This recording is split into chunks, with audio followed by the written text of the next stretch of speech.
बोला, मैं अत्यंत दरिद्र हूँ, भिक्षा के लिए मैं पृथ्वी पर नित्य भ्रमण करता हूँ। यदि आप कोई उपाय जानते हो तो कृपा कर हमें विस्तार पूर्वक कहिए। ब्राह्मण बोला, हे दीक्षित, मनोरथ को सिद्ध करने वाला उत्तम श्री सत्यनारायण का व्रत है, जिसके करने से मनुष्य सब दुखों से छूट जाता है। यह बूढ़ा ब्राह्मण रूपी श्री भगवान वही व्रत का विस्तार बताकर वहीं अंतर ध्यान हो गए। तत्पश्चात ब्राह्मण सदानंद अपने मन में निश्चय किया, मैं कल श्री सत्यनारायण का व्रत अवश्य करूंगा। इसी चिंता में ब्राह्मण को रात भर नींद न आई। सुबह उठकर उसने निश्चय किया कि मैं आज श्री सत्यनारायण का व्रत अवश्य करूंगा। यह संकल्प करके भिक्षा मांगने को गया तो उसे और दिन के प्रति गुना द्रव्य प्राप्त हुआ। वह द्रव्य से अनेक भाई बंधुओं के साथ श्री सत्यनारायण भगवान के व्रत को किया और व्रत के प्रभाव से उसके कष्ट सब दूर हो गए। सर्व संपत्ति भी युक्त हो गया। व्रत के प्रभाव से सतानंद नगर भर में श्रेष्ठ माने जाने लगा। अब यह ब्राह्मण हर महीने यह व्रत तो करने लगा। भगवान ने कहा, सतानंद द्वारा किया गया यह व्रत श्री सत्यनारायण भगवान के नाम से जाना जाता है। जो मनुष्य व्रत करता है उसके सब पाप छूट हो जाते हैं, मोक्ष को पा जाता है। इससे बढ़कर पृथ्वी पर दूसरा कोई उपाय नहीं है। इससे दुख अवश्य नष्ट हो जाएगा। इसके सेवाखंड द्वितीय अध्याय समाप्त।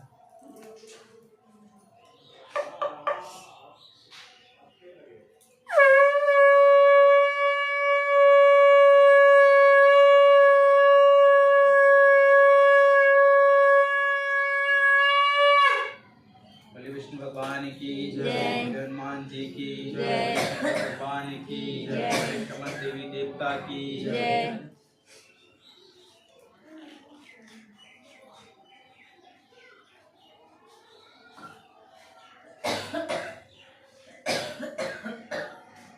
जी बोले, हे शनक, विष्णु भगवान ने जिस तरह यह कथा नारद जी से कहा था वह मैंने तुम्हें कही। अब दूसरी बात जो हमसे पूछो। शंका जी बोले, हे सूर्य जी, उस ब्राह्मण के बाद यह व्रत को किसने किया, यह सुनने की इच्छा है। सूर्य जी बोले, हे मुनि, जिसने यह व्रत को किया वो कथा सुनिए। एक समय नित्य धर्मानुसार भाई बंधुओं के साथ व्रत को करने के लिए अधीर हुआ। उसी समय वहाँ एक लकड़हारा आया, भूखा प्यासा पीड़ित कष्ट के बाद तो ब्राह्मण के घर में बाहर रखकर ब्राह्मण के घर में जाकर हाथ जोड़कर नमस्कार करके ब्राह्मण को बोला, यह आप क्या कर रहे हैं, इसके करने से क्या फल मिलता है, यह हमसे विस्तार पूर्वक कहिए। ब्राह्मण बोला, मनोरथ परिपूर्ण करने वाला और दुख और शोक का नाश करने वाला और सिद्ध को देने वाला यह श्री सत्यनारायण का व्रत है, जिसके करने से धन धान्य की प्राप्ति होती है। यह सुनकर लकड़हारा प्रसन्न होकर प्रसाद को खाकर और जल को पीकर अब श्री सत्यनारायण का व्रत का स्मरण करते हुए अपने नगर को चला गया। आज लकड़ी बेचने से जो द्रव्य प्राप्त होगी उससे मैं सदैव का व्रत अवश्य करूंगा। ऐसा मन में विचार करते हुए लकड़ी के भार को सिर पर रखकर जिस नगर में धनी लोग रहते थे उस नगर को और चला गया। उस दिन लकड़हारे को दुना द्रव्य प्राप्त हुआ।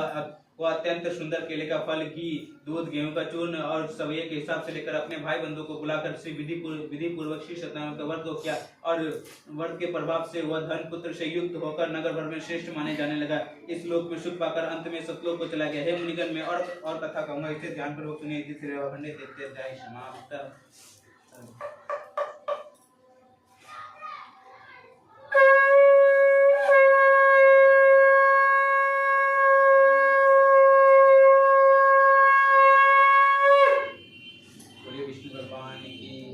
शंकर भगवान की जय, समस्त देवी देवतागण की जय।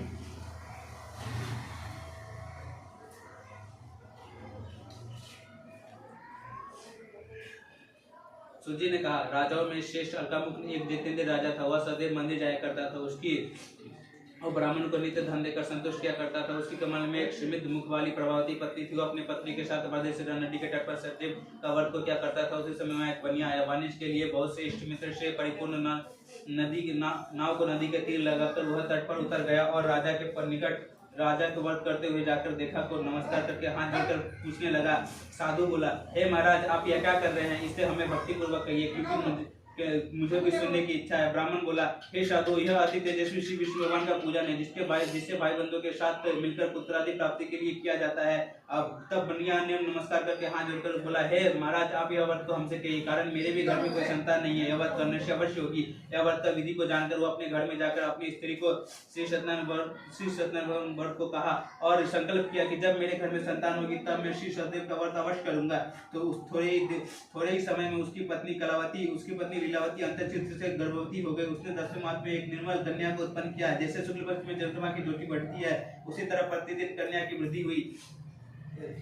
वृद्धि हुई। अपनी स्त्री के साथ वह बनिए ने कन्या का जातकर्म नाम कलावती रखा। एक दिन लीलावती अपने पति से मधुर वचन बोली, पहले तो असंकल्पित व्रत आप क्यों नहीं करते? साधु बोला, हे प्रिय, इसके विवाह के समय मैं यह व्रत अवश्य करूंगा। इस प्रकार स्त्री को समझाकर वह बाहर व्यापार के लिए चला गया।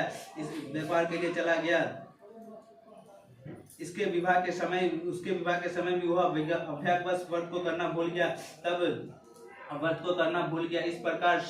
इस प्रकार स्त्री को समझाकर वह व्यापार के लिए चला गया।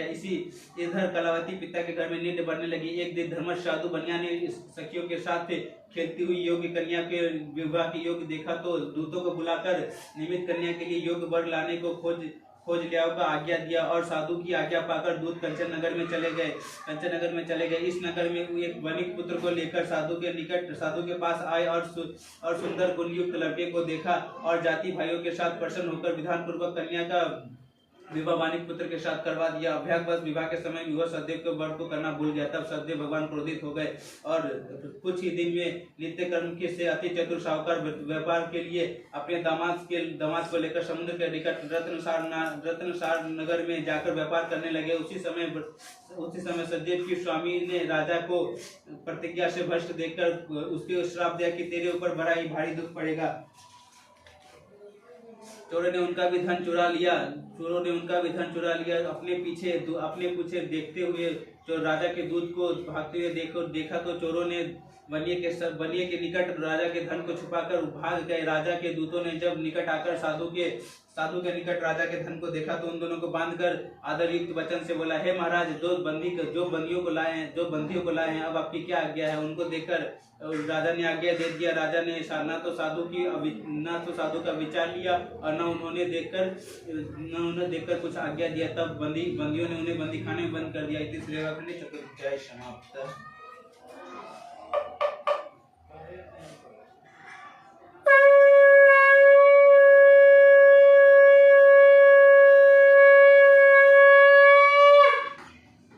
भगवान की जय, हनुमान जी की जय, बड़े समस्त देवी देवता गण की जय।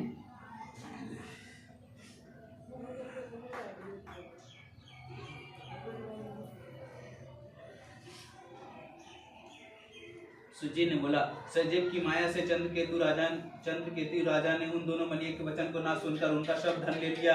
श्री सदैव की शाप से चोरों साधु और दामाद की स्त्रियां भी घर में बहुत दुखित हो गई। चोरों ने उनका भी धन चुरा लिया। आदि व्याधि से पीड़ित भूखी प्यासी लीलावती अन्य की चिंता में घर घूमने लगी और कलावती भी नित्य घूमने लगी। एक दिन कुछ रात बीते दुखी कलावती ब्राह्मण के घर में गई। वहाँ उन्होंने सदैव के व्रत को देखा और कथा को सुना और नौरत को मांगी। कुछ रात बीते प्रसाद को खाकर और जल को पीकर अपनी घर आई। तब लीलावती अपनी कन्या पर धिक्कारने लगी, हे पुत्री, इतनी रात में तुम कहाँ थी? तुम्हारे मन में क्या है? तब कन्या ने माता से सत्य वचन बोला, हे माता, मैंने मनोरथ को परिपूर्ण करने वाले श्री सदैव को व्रत ब्राह्मण के घर में देखी हूँ। लीलावती कन्या के वचन को सुनकर श्री सदैव की सत्यनारायण का व्रत को करने के लिए अधीर हुई। पर पतिव्रता साधु की स्त्री अपने कन्या सहित भाई बंधु के साथ सतदेव के व्रत को किया। उसने सतदेव से दिव्य वर मांगा कि हमारे पति और दामाद जल्दी घर आवे। मेरे पति और दामाद का अपराध क्षमा करने योग्य था, आप क्षमा कीजिए। इसे श्री सत्यनारायण भगवान संतुष्ट हो गए और चंद्रकेतु राजा को स्वप्न दिखाया कि हे राजन, कल सवेरे ही सज्जन बनियों को छोड़ देना और उनका जो धन तुमने लिया है वो उन्हें लौटा देना, नहीं तो हम धन पुत्र सहित तेरा राज्य नष्ट कर देंगे। यह बात राजा ने सुबह उठकर राजा से कहकर वहीं श्री सदैव अंतर्ध्यान हो गए। तब प्रातः काल राजा ने यह निज जनों के साथ अपने स्वप्न को कहा और मंत्री जनों के साथ अपने स्वप्न को कहा और बंदी खाने से बनियों को छोड़ दो, ऐसा आज्ञा दिया। आदेश देकर यह सुनकर दूतों ने बनियों को बंदी खाने से छुड़ाकर राजा के निकट ले और विनय युक्त वचन बोले, हे महाराज, हम दो बंदियों को बंदी खाने से चुरा लेकर आए हैं, अब आपकी क्या आज्ञा है, हमसे कहिए। उन दोनों ने राजा चंद्रकेतु को नमस्कार करके पुण्य वेताकस्मरण करते हुए राजा से साधु और तथा दामाद ने कुछ नहीं कहा। वाणिक पुत्र को देखकर राजा आदर से बोला, अभ्यागवश तुमको मैंने बड़ा ही दुख मिला है, अब आप लोग भय न करना। इस प्रकार राजा ने यह कहकर उन दोनों के हाथों से हथकड़ी को कटवा डाला और छोड़ कर करवाया। फिर वस्त्र और आभूषण देकर उन्हें संतुष्ट किया। पहले जितना धन लिया था उनका दुगुना धन देकर अब उनका दुगुना धन दिया और बोला कि अब आप लोग अपने नगर को जाए। नमस्कार करके बंदियों ने हाथ जोड़कर कहा कि अब आपकी कृपा से हम अपने नगर की ओर प्रस्थान करेंगे। इस रेवाखंडे पंचम अध्याय समाप्त।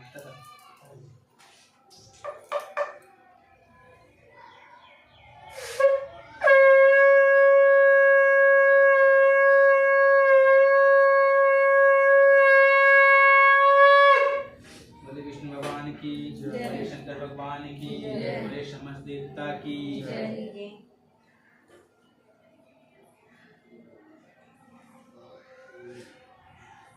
सुजी बोला, साधु भगवान को मंगलाचार पूर्वक पूजा कर ब्राह्मणों को धन देकर नित्य नगर को चला गया। कुछ दूर जाने पर श्री सतदेव ने वैश्य की मन की बात जानने के लिए पूछा कि तुम्हारे नाव में क्या है। मनवंत महाराज ने हंसते हुए कहा कि यह दंडिये क्यों पूछ रहे हो, मेरी धन लेने की इच्छा है, मेरी नाव में लता पतादित है। तब दंडित महाराज ने यह वचन सुनकर के बोला, तेरा वचन सत्य हो। ऐसा कहकर वहीं समुद्र के निकट जाकर बैठ गए। दंडित के चले जाने पर नित्य क्रिया नाव में जल से ऊपर उठ गई और साधु को आश्चर्य हुआ। जो उन्होंने नाव में लता पताली देखा तो वह मूर्छित होकर भूमि पर गिर पड़े। सचेत होने पर अति चिंता करने लगे। साधु से दामाद ने बोला कि व्यर्थ शोक मत करिए, वह दंडित महाराज ने ही श्राप दिया है, वह सब कुछ कर सकते हैं। उन्हीं के शरण में चलिए, इसमें कोई संदेह नहीं। इसलिए उन्हीं के शरण में चले क्योंकि मनोरथ वहीं से सिद्ध होगा। साधु का वचन सुनकर दामाद से यह वचन सुनकर दंडित महाराज के पास गया और दंडित से प्रणाम करके बोला कि आदर युक्त वचन बोला। जो मैंने आपसे कहा है वह अपराध क्षमा करने योग्य था, क्षमा करिए। मैं बारंबार शोकाकुल हो गया। तब दंडित ने रोते हुए देखा कि रो मत, मेरे वचन को सुन। तुम मेरी पूजा से सदा ही मुख फेरे रहते थे और मेरी इच्छा से तुम्हें बारंबार दुख मिला है। भगवान का यह वचन सुनकर साधु स्तुति करने लगा। साधु बोला कि स्वामी, मैं आपकी माया से कैसे जान सकता हूँ, जिसे ब्रह्मा आदि देवता भी नहीं जान सकते, तो मैं मूर्ख आपकी माया से कैसे जान सकता हूँ। अतः आप हमारे ऊपर प्रसन्न हो जाइए। मैं यथापूर्वक आपका विस्तार से पूजन करूंगा। मैं आपके शरणागत हूँ, मुझे पहले वाला सब धन दे दीजिए। उसके भक्ति युक्त वचन सुनकर भगवान संतुष्ट हो गए और मनोवांछित वर देकर वहीं अंतर ध्यान हो गए। साधु नाव को धन से परिपूर्ण देख उस पर चढ़ गया और सतदेव की कृपा से मनोरथ पूर्ण हुआ। यह बात अपने सज्जनों से कहकर यथापूर्वक पूजन कर सतदेव की कृपा से बड़ा ही हर्षित हुआ। तब नाव के यत्न को सहित कर अपने देश को चला गया। अपने नगर के समीप जाकर साधु आकर दामाद से कहने लगा कि यह देखो मेरी रत्नपुरी। ऐसा कहकर धन की रक्षा करने वाले दूत को बुलाकर वहां भेजा।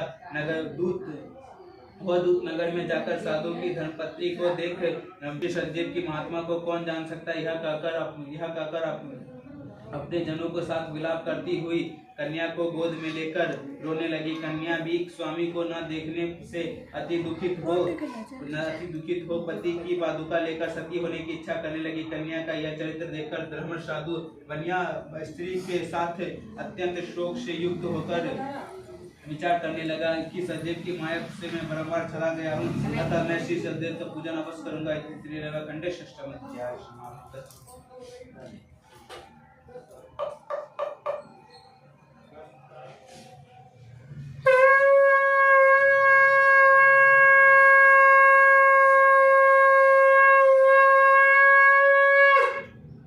विष्णु भगवान की, बोले हनुमान जी की, बोले समस्त देवी देवतागण की।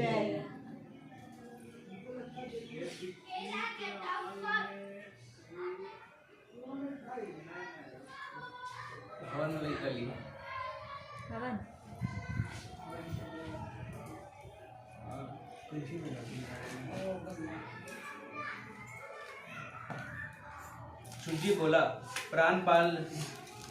प्रजापालन से प्रत्यक्ष दिग्ध्वज नामक एक राजा था जो सतदेव की प्रसाद को त्यागने से बहुत ही दुख पाया। एक दिन वह मित्रादि अनेक पशुओं को मारकर पीछे आकर सातवट वृक्ष के नीचे श्री शतरवन के व्रत को पूजन को देखा, जिसे गोपलोक भाई बंधुओं के साथ संतुष्ट चित्र से कर रहे थे। अंकार में वह ना तो वहां गया और ना सतदेव को प्रणाम किया। तब जब गोपलोक राजा को प्रसाद देने लगे तो वो प्रसाद को नहीं लिया। तब गोपलोक ने प्रसाद को वहीं रखकर चले गए। राजा ने प्रसाद के अनादर से इस इस तरह प्रसाद का अनादर करने से वह अति दुख पाया। उस राजा के 100 पुत्र थे, वह सब मारे गए, वह धन धान्य भी सब नष्ट हो गए। तब राजा ने अपने मन में निश्चय किया कि मैं श्री सत्यनारायण भगवान ने ही मेरा सब धन नष्ट किया, इसलिए मैं उन्हीं के पास जाऊंगा जहाँ पूजन हो रहा था। यह विचार करके वहां जाकर हीरो के साथ श्रद्धा युक्त श्री सदैव के पूजन को किया और सदैव से दिव्य वर मांगा और सदैव ने प्रसाद के धन पुत्र युक्त हुआ और इस लोक में सुख पाकर अंत में सतलोक को चला गया। जो प्राणी अति दुर्लभ यह श्री सत्यनारायण के व्रत को करता है और भक्ति युक्त होकर पवित्र फल देने वाले कथा को सुनता है, उसके सब पाप नष्ट हो जाते हैं, धन धान्य की प्राप्ति होती है, दरिद्र धन पावे, कैदी छूट जावे, भवित भय से छूटे, इसमें कुछ भी संदेह नहीं है। इसी पुनीत व्रत को प्राणी सदा सुख पाकर अंत में सतलोक को चले जाते हैं। सूची कहते हैं, बीतो मैंने श्री सत्यनारायण भगवान का व्रत को आपसे कहा है, जिसके करने से मनुष्य सब दुख से छूट जाते हैं। विशेषकर इस सजीव की पूजा कलिकाल में इससे बढ़कर दूसरा कोई उपाय नहीं है। इन्हीं को कोई काल, कोई सत्य, कोई परमेश्वर, कोई सत्यनारायण भगवान और कोई सदैव कहेंगे। सत्य रूपी विष्णु सनातन कलिकाल में अनेक रूप में धारण युक्त सबको वांछित फल देने वाले होंगे। हे मुनिश्रेष्ठ, जो प्राणी यह पढ़ता है, यह सुनता है, उसके संपूर्ण पाप सदैव के लिए नष्ट हो जाते हैं। इसमें कोई भी संदेह नहीं। इसी श्री वैखंड सप्तम अध्याय समाप्त।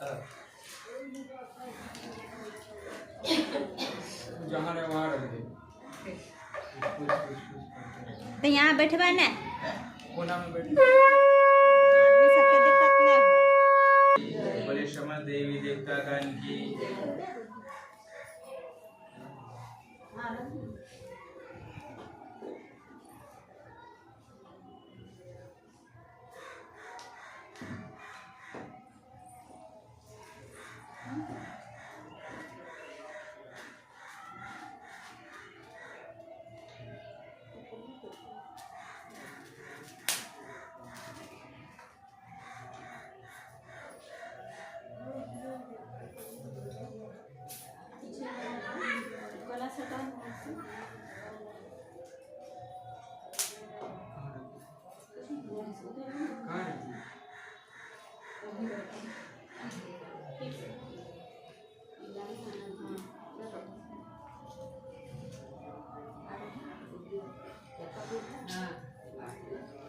उधर तो डोली, उधर रख डोली, एक ही जगह रख दिया ना। छोड़ो उसको ना, वो उठाओ, बोला उसको खाली उठा।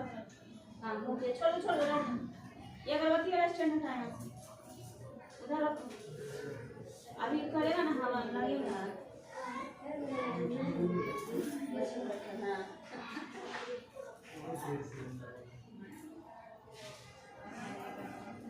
मम्मी दही थोड़ा खिला रखी दही यहाँ ना ये बुझा दी दिया कैसे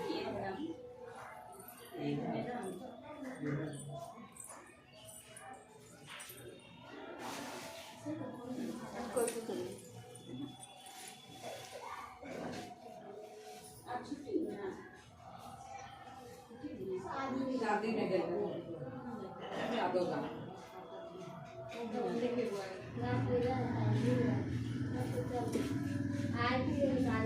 शादी के लिए छुट्टी हुई और उसी के जाने के लिए किसी का उसी के लिए ऊपर में नीचे में तेल का यार कपूर लाइना ना कल ये भाभी यहां हां नीचे जिला नहीं है नहीं दिया दुकान में था है दुकान ये क्या बताते हो आईने की दुकान में बोले कपूर चपाते ने नीचे से बनी हम लोग चल गए फल खरीदने पैक करके कपूर तेल कपूर मंगा रहे थे मोड़ देले चौकी में चावल के नहीं आ रहे हम वहां बैठे थे चावल ये नहीं ऐसे तो नहीं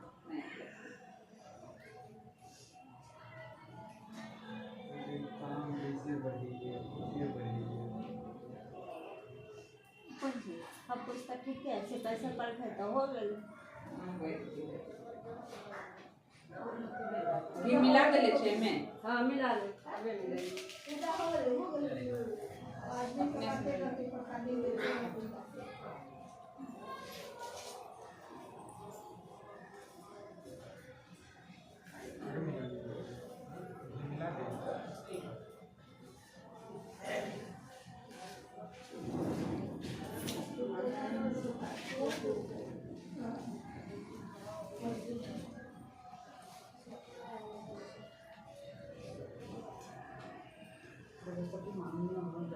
नहीं डोली नहीं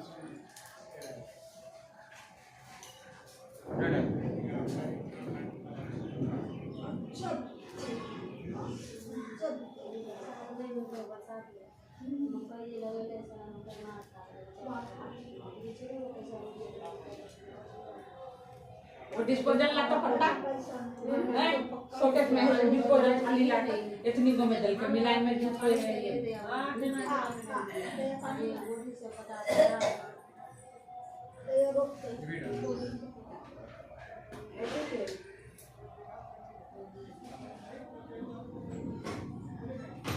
खाली मार दो ना घी दे दे छिवा मार दिए खाली घी बहुते दे दे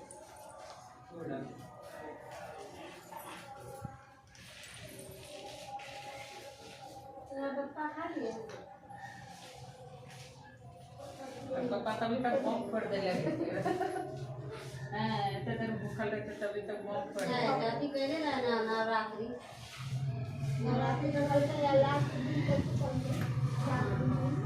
सब दिन करके की फायदा तमाशा हो गए और कल ये खा लो आराम से हम लोग कर ले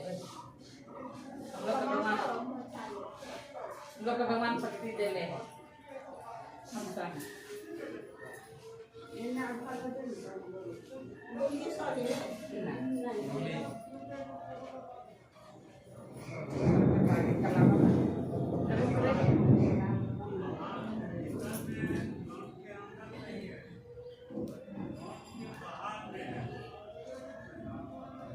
कहीं देना बेसी नहीं देना नहीं खाया देना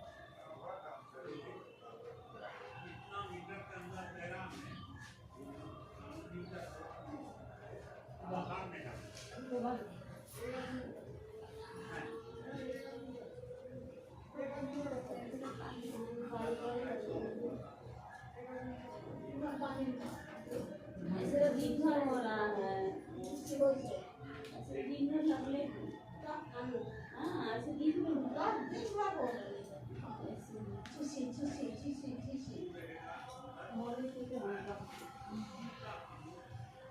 पंडित ने मोटा लकड़ी ठोक दे देना कितने फेंक देंगे कर दे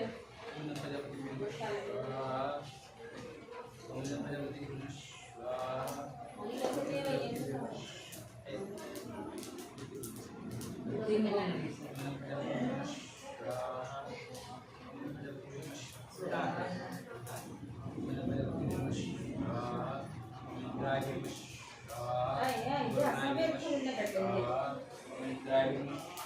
लपेट दे दिया अभी बाद में मारो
के पत्ता वही क्या होगा नहीं, यहाँ पे कम पान के पत्ता तो उतना ही रहा और तो रहे तो पान के पत्ता और ना वहीं पे सब दे दे थाली के नीचे रहो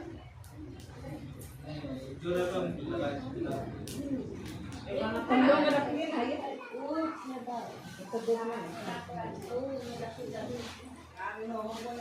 समझ दे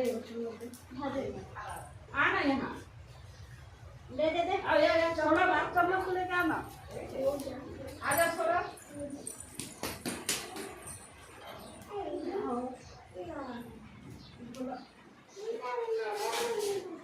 हम लीची पार कर रहे हैं पार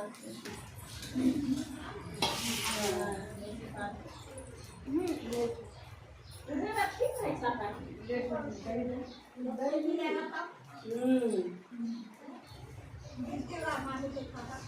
हाँ दे देंगे ले जाएगा तब ना अभी दे भी नहीं करेगा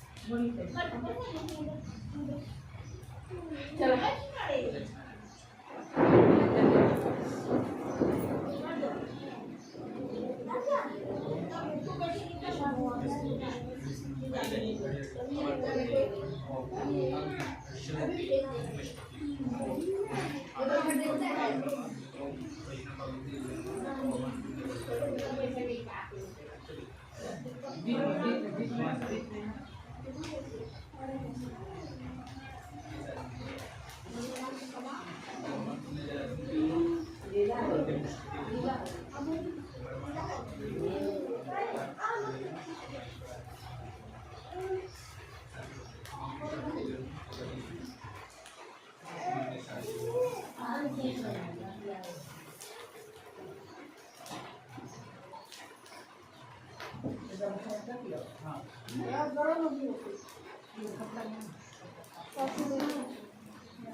छनोटा पकड़ तो छनोटा ले ना छनोटा तो उठा लो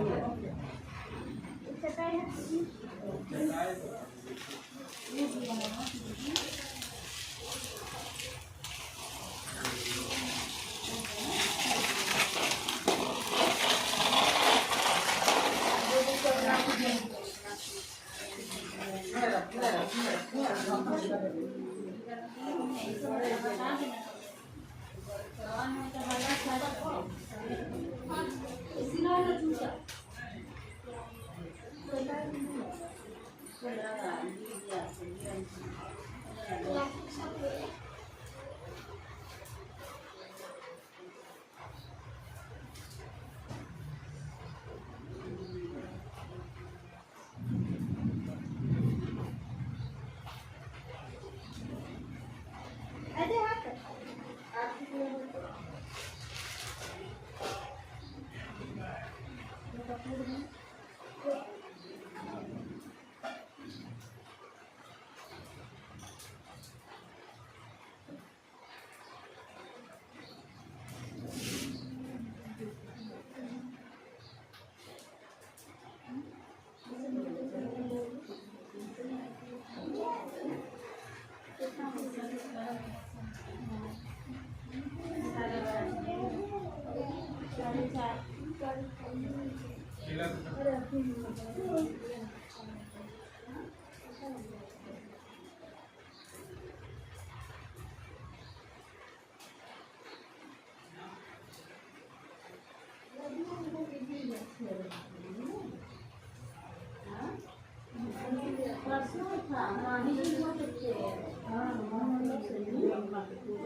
घी में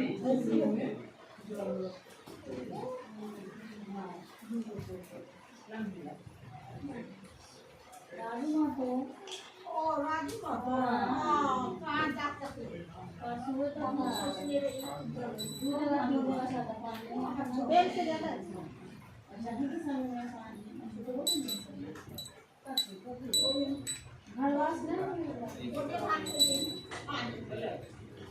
ये साफ से पकड़ता है पकड़ ले लड़के के कप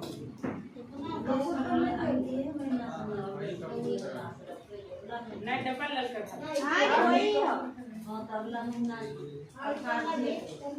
साइड में रख देना, थाली में रखो, साइड में अपना हाथ में रखे तो एगो वही में रखा, साइड में सब हाथ में रख, हाथ वाला साइड में रख दे।